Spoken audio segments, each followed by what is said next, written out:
Assalamualaikum warahmatullahi wabarakatuh. Saya di sini ingin memperkenalkan diri. Nama saya Evlusa Kamelia dari kelas R6 Prodi Manajemen. Saya di sini ingin menyampaikan presentasi yang sudah saya pelajari untuk memenuhi tugas UAS. Strategi sumber daya manusia untuk keunggulan kompetitif. Strategi sumber daya manusia seperti yang diuraikan oleh Jainal merujuk kepada keterkaitan antara pengelola sumber daya manusia dengan tujuan dan strategi organisasi. Tujuannya adalah memperbaiki kinerja, mengembangkan budaya organisasi untuk mendorong kreativitas, inovasi, dan fleksibilitas.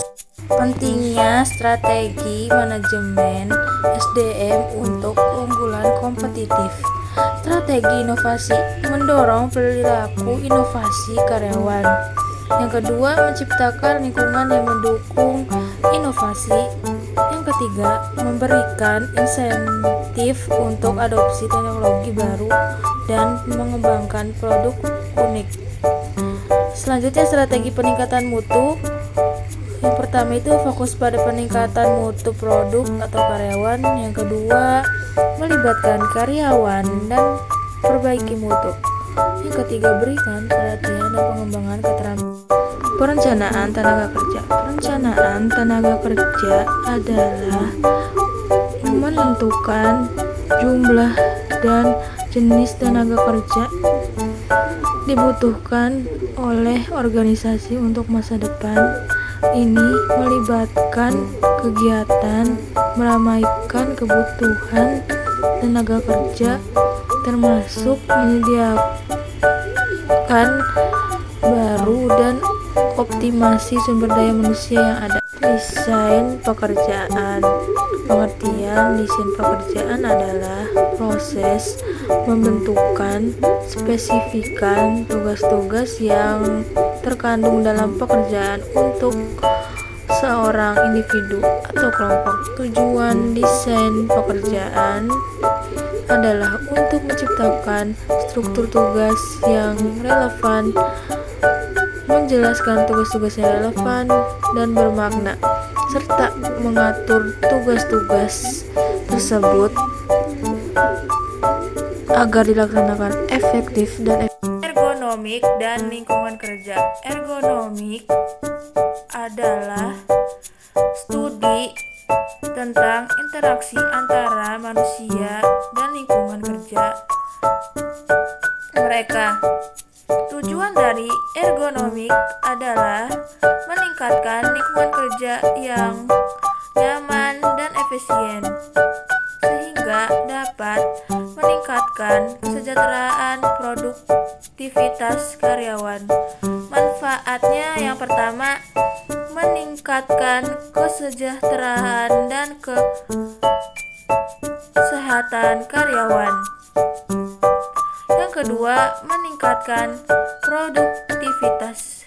Yang ketiga, mengurangi efisiensi dan cedera. Manajemen rantai pasok merupakan aktivitas yang melibatkan pengelolaan aktivitas yang terkait dengan arus barang dan jasa dari pemasok sehingga pelanggan akhir dengan tujuan mencapai keunggulan kompetitif, memaksimalkan nilai, meningkatkan efisiensi, dan memenuhi kebutuhan pelanggan secara efektif. Resiko rantai pasokan. Resiko rantai pasokan yang timbul dalam kegiatan rantai pasokan seperti penjadwalan, teknologi, dan biaya tidak pasti ini dapat dikelola secara terpisah. Berdasarkan resiko, persepsi gangguan rantai pasokan dapat mengakibatkan berbagai masalah seperti panjangnya disruption supply chain, dapat didefinisikan sebagai suatu kejadian yang disebabkan oleh keseimbangan antara permintaan dan pemasokan. Pembangunan basis persediaan. Bangunan basis persediaan bagi barang dan jasa yang dibeli perusahaan pemasok juga dikenal sebagai vendor, harus pilih dan dikelola dengan aktif. Pemilihan pemasok mempertimbangkan berbagai faktor seperti kecocokan strategis, kompetensi pemasok, pengiriman, dan performa kualitas. Manajemen distribusi yang digunakan oleh organisasi bisnis untuk mengawasi pergerakan barang dari pemasok, produsen, grosir, dan distributor ke pelanggan akhir, mulai dan pembelian bahan baku dari pemasok hingga penyediaan produk akhir kepada pelanggan. Ada banyak proses dan aktivitas yang terkait dengan manajemen distribusi. Faktor-faktor yang mempengaruhi manajemen persediaan: yang pertama, kesediaan dana; yang kedua, waktu tunggu pengiriman; yang ketiga, frekuensi penggunaan produk; yang keempat, daya tahan produk; yang kelima, for manager; yang terakhir, jumlah permintaan dan ketersediaan. Selanjutnya, just in time. Just in time adalah merupakan pendekatan untuk meminimalkan biaya total, biaya penyimpanan, dan persiapan yang sangat berbeda dari pendekatan tradisional. Pendekatan tradisional adalah pendekatan mengakui biaya penyimpanan dan kemudian menentukan kualitas pesanan yang merupakan saldo terbaik dari dana kategori biaya. Perencanaan agregat dan SOP. Perencanaan agregat adalah strategi yang digunakan untuk menyampaikan kapasitas produksi dan sumber daya dengan permintaan. Dengan tujuan untuk meminimalkan biaya, perencanaan agregat melibatkan peramalan pemerintah dan jangka pendek, menengah, dan panjang. Tetapi biasanya perencanaan agregat ditentukan pada rencana jangka menengah antara 3 hingga 12 bulan. Standar operasional prosedur (SOP) atau dikenal dalam bahasa Inggris sebagai Sales and Operations Planning atau SOP adalah proses yang berkelanjutan untuk merevisi dan mengkoordinasikan perencanaan bisnis strategi di berbagai departemen. SOP adalah perencanaan bisnis yang melibatkan berbagai fungsi termasuk penjualan dan pemasaran, pengembangan produk, operasi, dan manajemen senior. Sifat perencanaan agregat. Sifat perencanaan agregat menurut istilah agregat berarti mengkombinasikan sumber daya yang sesuai ke dalam jangka waktu keseluruhan dengan prediksi permintaan, kapasitas, fasilitas, tingkat persediaan, ukuran tenaga kerja, dan input yang saling berhubungan. Perencanaan harus memilih tingkat output untuk sebuah fasilitas. 2. Hilang 18 bulan yang akan datang. Strategi perencanaan agregat. Menurut Heiger dan Roder, terdapat 3 macam strategi yang dapat digunakan dalam pelaksanaan.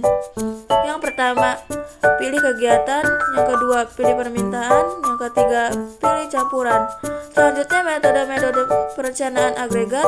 Yang pertama, metode tabel dan grafik; yang kedua, metode matematika; yang ketiga, metode metode transport perencanaan kebutuhan material MRP.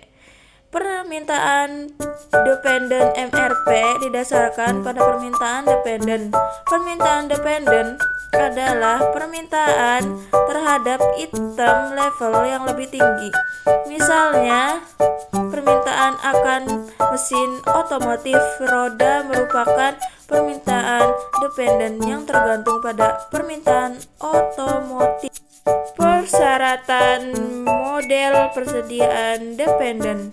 Yang pertama, jadwal produksi induk. Yang kedua, spesifik atau daftar kebutuhan bahan.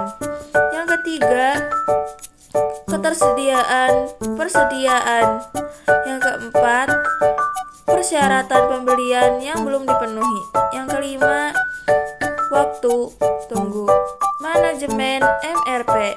Manajemen MRP adalah sistem perencanaan dan pengendalian yang digunakan untuk menghitung bahan dan komponen yang dibutuhkan untuk memproduksi suatu produk.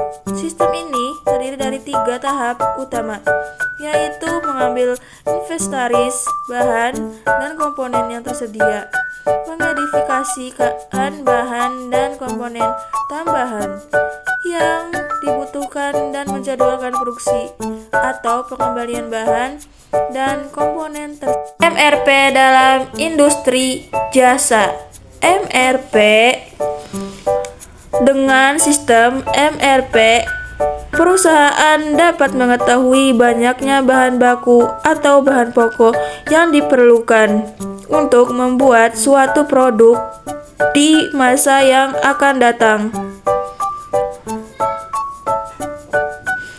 dan dapat meningkatkan atau mengurangi persediaan bahan baku yang diperlukan agar jumlah persediaan pada batas yang terkendali, tidak kekurangan maupun tidak juga berlebihan.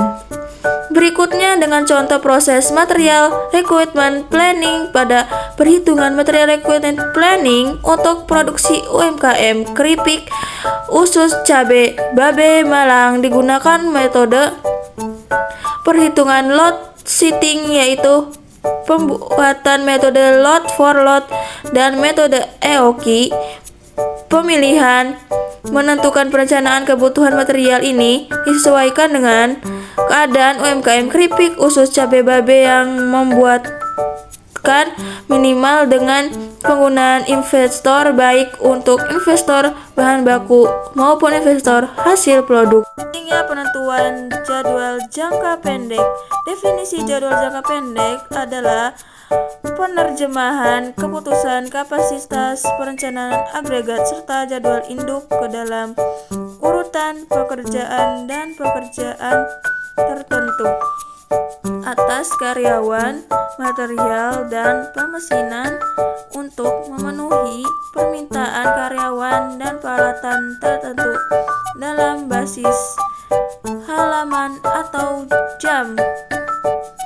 Pentingnya penjadwalan jangka pendek bagi suatu perusahaan adalah untuk mengurangi alokasi tenaga operator, mesin, dan peralatan produksi, dan dari aspek lain untuk lebih efisien menjadwalkan penambahan kapasitas dan fleksibilitas yang terkait, memberikan waktu pengiriman yang lebih cepat dan pelayanan kepada pelanggan menjadi lebih baik.